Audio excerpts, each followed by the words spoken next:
Executive Secretary Salvador Mijordia, Defense Secretary Delfin Lorenzana, and the other members of the Cabinet, the honorable members of the House of Representatives, the outgoing Group Commander Brigadier General Lope Dagoy and Mrs. Liwayway Dagoy, the incoming Group Commander Colonel Jose Ariel Niembra and Mrs. Jovi Niembra, the officers and men of the Presidential Security Group, men and women of the Armed Forces of the Philippines, the best armed forces in the entire world.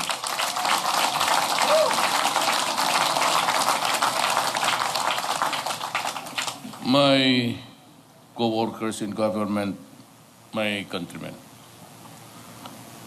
The past 2 years have been trying times for the Filipino people.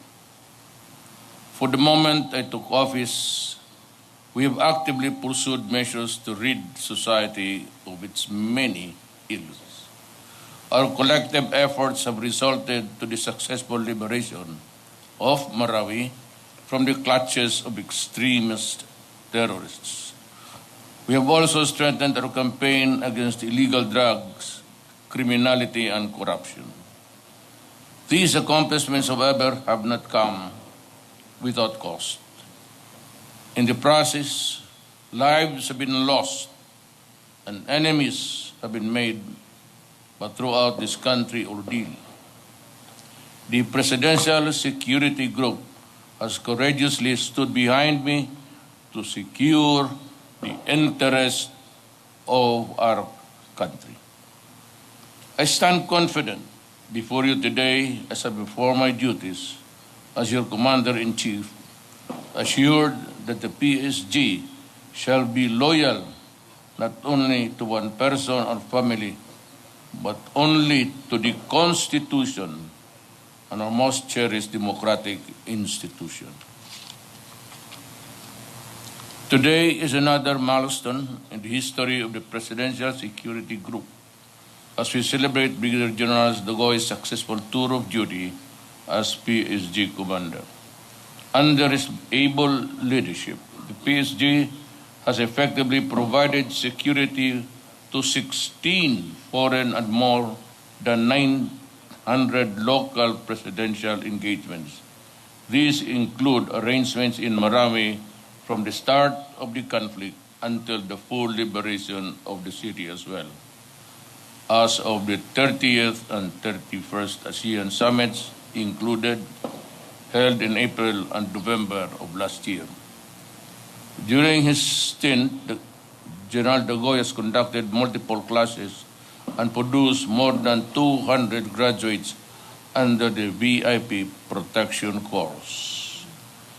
General Dagoy, I wish you the best as you assume your new command. Rest easy as you have initiated positive changes in the organization, inspired every personnel with your hard work and dedication. I am certain that the PSG that you will hand over is a workforce that is more motivated and dependable. The wielding and the forging of the PSG's growth towards global competency continues under the leadership of Colonel Niembra. Hindi ako nagtataka, I'll break. Kaya pala for the longest time, Colonel Niembra was in Davao as a member of the contingent of the Task Force Davao. Ngayon alam ko na nung minention niya yung, because for the longest time also, Ed De Rosario was the Task Force Davao Commander. Now alam ko na ang mentor mo pala siya. You know, let me break this. Do not worry, I'll finish this speech. Basahin ko lang man to. You know, there's a lot of issues and questions about presidents taking in retired military officers. And that practice has continued. It did not come from me.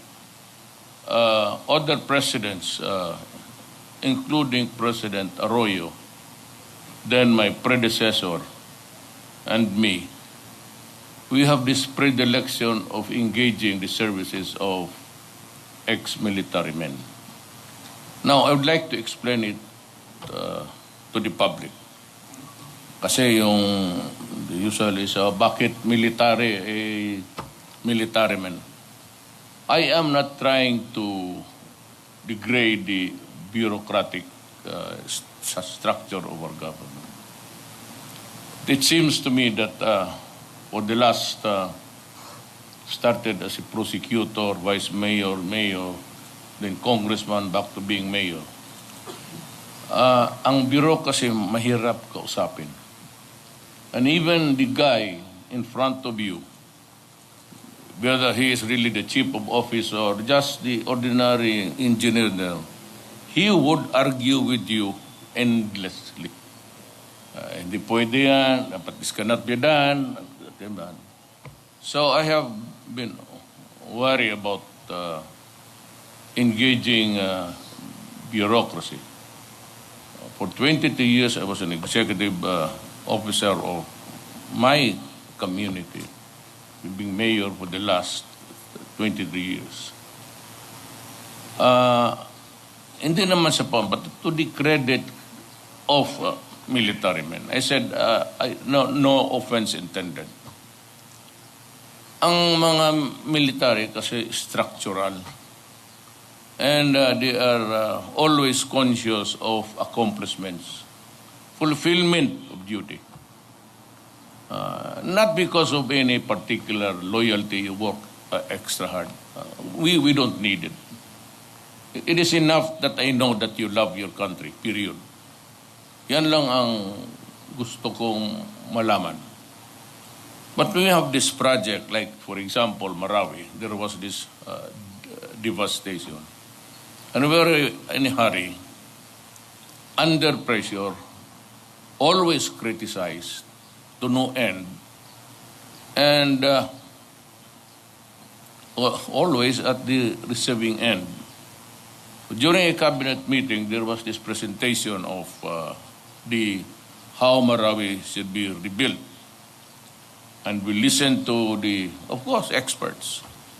The problem is the metrics, finance, operation, administrative, down the line. Sabi ko, hanggang dito lang to because of the greed. Pagka maraming tao, everyone would like to just also place his importance there or dip his fingers into other matter. Usually it causes delay. And I do not have to point out, look at the past houses that were constructed for victims, either of flood or fire or other calamities. Makikita naman ninyo. But this one, I was listening to these guys presenting. Wala ang problema. They were maybe motivated by the best of desires.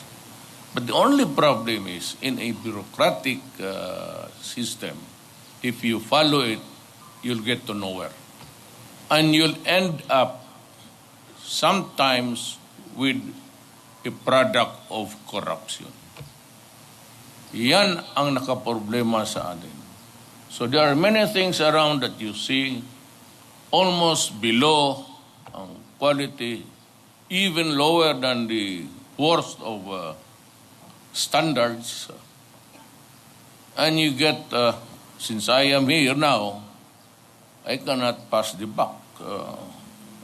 But sabi ko, let it remain on record that it is still our duty to improve on what has been done. Kaya, yung Marawi started and we were in a cabinet meeting, we were discussing about how to proceed with it. So I was engrossed with so many debates, even among the members, that I said finally, you forget that. Just let it remain there. And I said, you call for General Eduardo de Rosario. You stayed in Davao, pati si Colonel Miembra.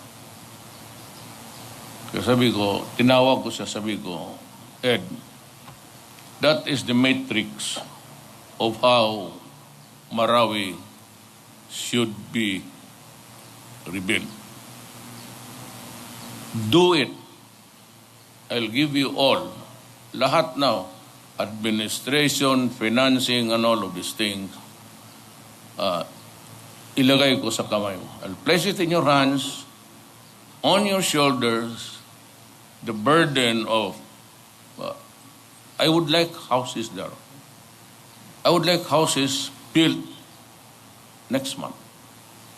And you have to give me a good number so that I shall go to the people that we have done our duty. And so, he's still there. Now you can take a look at Marawi. He said that according to the standards, but if you know the Rosario, it is more than just the standard normal to the Philippines.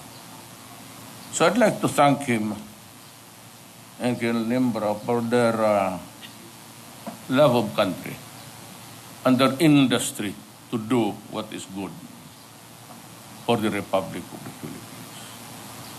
So, saludo ako sa mga.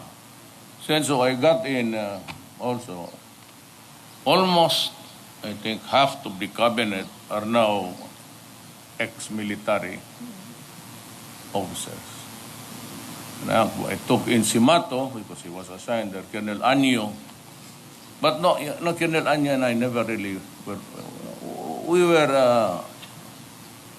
exchanged pleasantries, but hindi ko siya kilala talaga. You know, when he was introduced to me, or I was introduced to him in the mountains of Paquibato, he hardly smiled. Kaya sabi ko siguro may nalaman ito sa akin. Baka alam niya na it's all politics actually.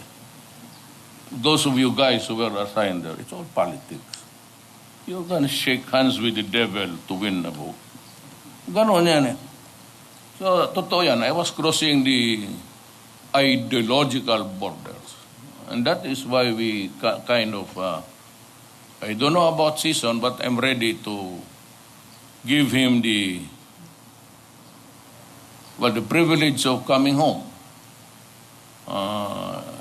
He does not have to worry about his safety.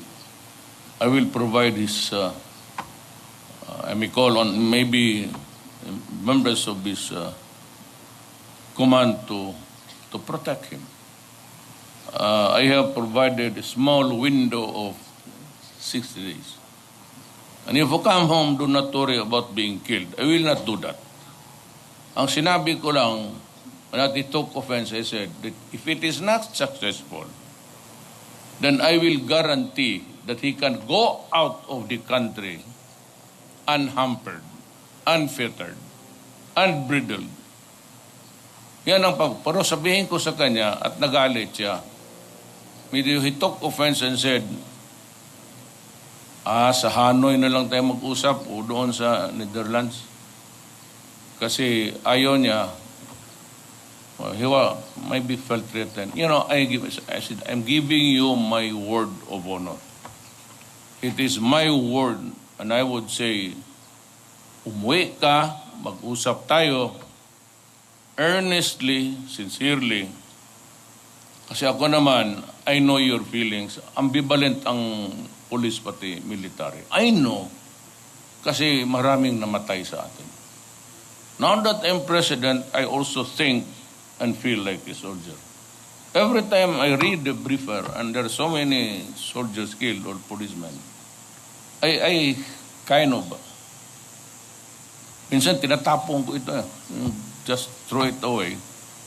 Because I'm also battered, unaffected emotionally. But yung politiko lang ako, mayor ako ng Davao, wala naman akong pakialam dyan. But this time, sabihin ko sa kanya, please, if it is unsuccessful, please go home. Ihatid ko siya sa airport. Walang Aquino style na patayan. Na barilin ko sa likod. No, it's not my... Sabi ko, come home and talk. And as long as you do not ask a coalition government, which I cannot give, and will never give, you can come home and talk to me and the others, and maybe in the fullness of God's time, we can achieve peace in our land. I said, I know your feelings. Kaya ambivalent na gusto na ayaw ninyo because you fought the wars for the Republic. But ako naman kasi, I was elected by the people. Not only by the military and the police, but all, including the Moro, also have this desire and confidence to talk to us about peace. If I can get Season to come home, and then we're also continuing, it's now in Congress, I think they're about to adjourn. I certify the BBL law as urgent. Sana lumunod. Ako kasi, my job is not go to war. My job cannot be killing our own countrymen. My job, my task, my mandate is to give peace to everybody. So, if I can get that for you, maybe someday you'd understand why. Kung kayo ang maging presidente, then you would know na ako, I am in a position really without much choices. Except that trabaho ko is to keep a republic. You know, pareho tayo. We reduce the swearing into one sentence.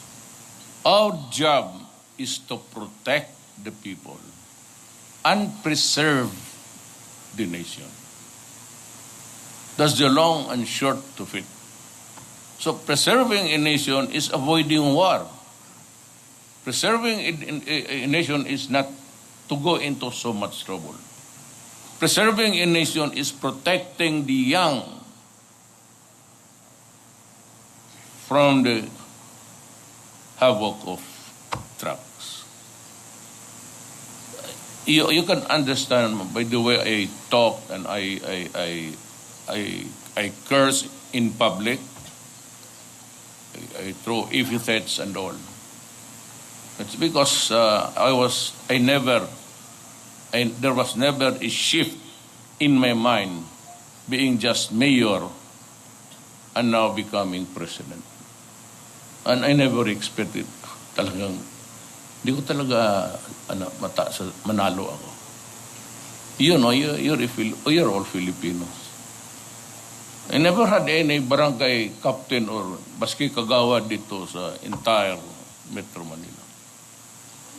You know, I won and I'm still trying to fathom. It's a beautiful sky there. Getting the guidance from God on how I would go about bringing peace in my land during my short term. But kayo naman, in return for your service of the nation, you have my protection. I said, kasali kayong mga pulis.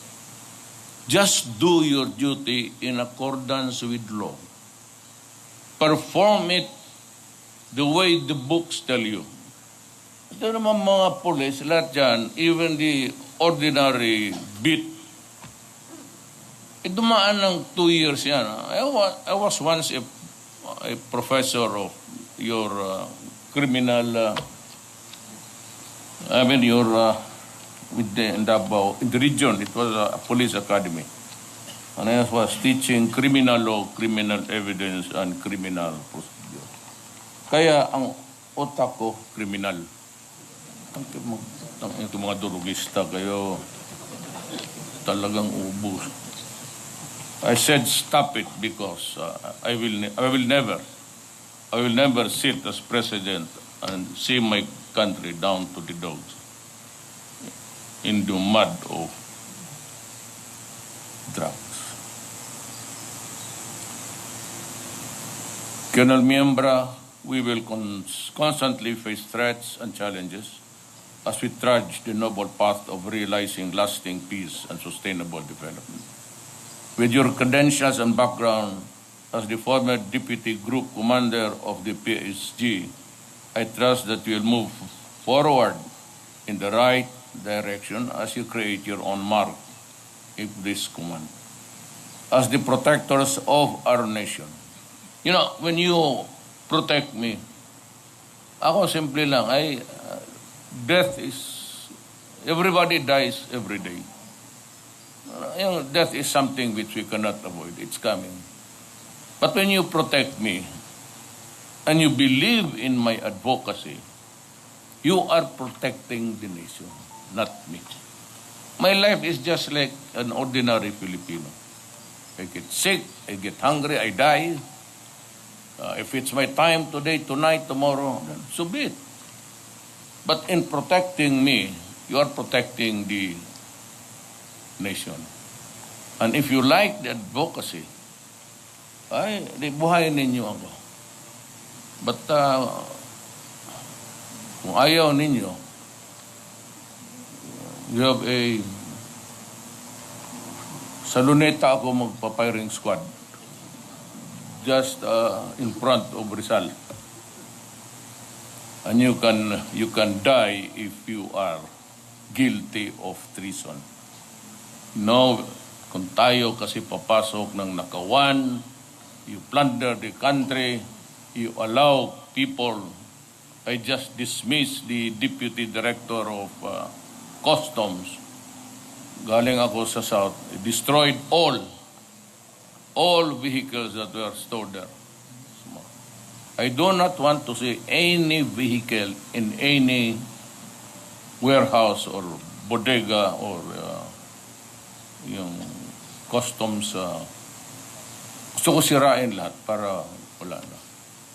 And we have, although I was having problems, the inflation is always there. There are many reasons, but also actually one of them is yung train. But I need money also to run the country. If you do not give it, fine. Early on, sabi ko, EDSA, and Congress said that it might not billions because they will give me emergency powers. And Congress was quite skeptic that it will just end up in corruption. Kaya sabi ko, kung yan if that is how you think of us, me, then forget it. I will look for other ways of doing it. Maybe longer. Pero kung sabihin mo na nanakawin ko, then I don't need it. I don't need it. And sabihin ko lang yan, no transaction of government ever reaches my table. Hanggang dyan lang yan sa kanila, si Lulinsana, si Anyo, sila Bingbong. Ang nagdadyan sa akin, yung appointments, government, pati inyo. Kasi sa inyo, pag i-promote mong isa, promote lahat. Ang haba. So, ganun yan eh. But I have to just read also. For the sake of knowing. That's about it. So yan we will maybe reach a modest improvement. I do not see any fantastic happening. But with the limited resources of our country, marami naman tumutulong. I said the modest improvement of what we have now would be okay. It's sunset time, and look at this guy, it's very beautiful. We would like to ask God to bless us all. Never saw such a gathering of beautiful ladies. Every time na talagang magaganda dito. Kaya you can look anywhere and in the horizon. Beautiful girls. Thank you. I also have a beautiful daughter and a beautiful wife. But she ran away. So I have another second beautiful wife also. So with that, maraming salamat sa serbisyo ninyo. And I said, do not worry, I'll be there. I'm giving you a hospital. It's gonna be complete. You'll have the barrack to... It's a high-pressure chamber. Yung nagda-dive na may bench, magkaroon ng, too early to go up, that's a barrack. But it helps in healing the wound. If you are flown on time, I told Secretary Lorenzana, yung eroplano ko, yung the jet, sabi ko, the passenger type. Sabi ko, give me a computation. I will just maybe send it to Singapore to have its engines changed. And I said, I'm giving it to you. Lahat ng eroplano ko, sabi ko, even the helicopters, yung count na 14, sabi ko kay Secretary Lorenzana, I'm okay. I'm okay with my chopper. Sabi niya kasi luma na daw yan. Unahin mo na muna yung kailangan ng sundalo. Last na lang ako. Kung may pera pa maiwan, kung wala na, said, go buy for the best armed forces of the world and of the universe. Maraming salamat po. Thank you very much, sir. At yan po naging talumpati ni Pangulong Duterte sa change of command ceremony ng Presidential Security Group.